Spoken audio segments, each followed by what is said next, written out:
cho nên xin chào các bạn, hôm nay mình sẽ hướng dẫn các bạn lắp cái đầu khoan của máy khoan HI 530A trên hãng Bushido Nhật Bản. Và chúng ta sẽ cần một cái túi bích này, đó là những linh kiện chúng ta cần. Và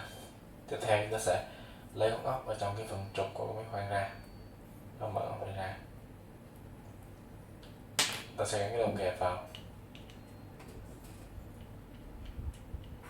Vậy đó chúng ta sẽ vô chặt nha, và nó sẽ lấy ốc này thả vào giữa và ra lấy cái vít,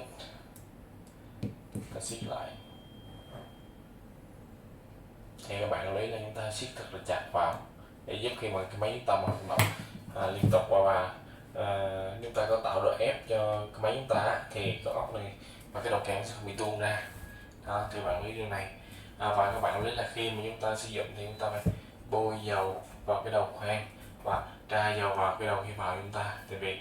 trong khí sẽ có hơi nước thì hơi nước sẽ làm rò rỉ những linh kiện bên trong của chúng ta, nên các bạn lưu ý để giúp cái máy chúng ta hoạt động tốt, mạnh mẽ và liên tục thì các bạn nên tra dầu vào để giúp bảo vệ những linh kiện bên trong chúng ta không bị reset, để giúp cái máy chúng ta là xài tốt và liên tục, không cần bảo dưỡng bảo hành. Thì mình đã vừa hướng dẫn các bạn cách lắp đầu khoan của máy HI 530 vào. Thì mình xin chào các bạn, cảm ơn các bạn đã xem video.